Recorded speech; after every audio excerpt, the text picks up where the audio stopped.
Recently at the art gallery I work at, they had a new exhibition for local artists. It was the usual sort of thing. Substandard paintings that only got a shoe in because they were from the local community. Paintings of local people and places and so forth. It was my job to decide which paintings got put on display, which entailed me sorting through around 100 of these awful excuses for art. There was one, though, that really caught my attention.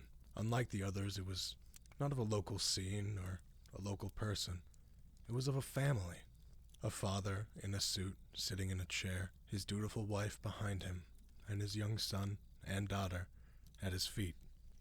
By the look of their clothes, they were from the 19th century, typically dressed for a middle-class family of that period. Two things struck me about the painting. Firstly, the attention to detail and the quality of the artwork was impeccable, almost photogenic.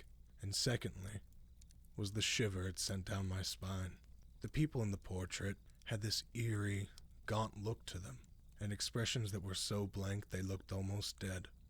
The painting had no artist's name attached to it, and Molly from reception had said that she couldn't recall anybody sending it in.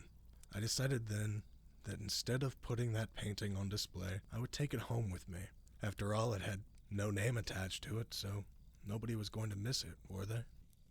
I got home and decided that I was going to hang it in my study, and after hanging it, spent the rest of the night filing paperwork. Every so often I would find my eyes drawn to the painting. I felt the strangest and most uncomfortable sensation. I felt like the family in the painting were somehow judging me, like I could feel their eyes boring into me from the painting. What's worse is that because they were staring at the painter, and therefore anybody who looked at the painting, their eyes seemed to follow me around the room. After a while I couldn't take it anymore. I turned the painting against the wall and vowed that, no matter how interesting it was, I would return it to the gallery the next day. I got a hold of myself, though. I had been working quite late and was very tired, and decided that I would sleep on it. I began to finish off the last of my filing at my desk.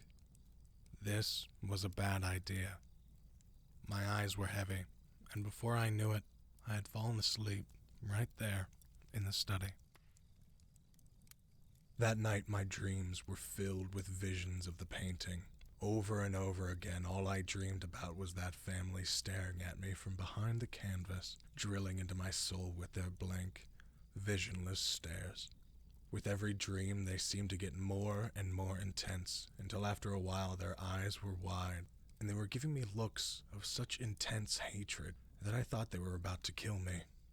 After a while, I snapped into awareness to find myself face to face with the painting, except this time, instead of blank expressions, I was faced with a hellish vision that will haunt me until the day I die. Their faces were twisted into looks of absolute malice. Their gaunt, waxen skin was drawn taut across their pointed cheekbones, their lips peeled back across blackened gums to reveal gnarled, yellow teeth, bared in bestial snarl. The less that was said about their bloodshot, protruding eyes, the better. I screamed and fell off my chair, stumbling out of the room, unable to turn and look back at the painting. I ran across the hallway and dived into my bed, burying my head under the covers. The next morning when I woke up, I was still terrified. I rationalized it to myself, though. You were overtired, and you had a night terror. The room was dark, and both the shadows and your mind were playing tricks on you. I went about my usual routine, unperturbed, comforted by the rational logic of my mind. I was about to go to work when I realized I had forgotten about the papers in my study. I opened the door to grab the papers, but as soon as I set foot in the room, my heart and my blood ran cold.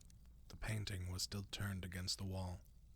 Not only that, but my desk had not even been facing the painting to begin with. It was facing the window.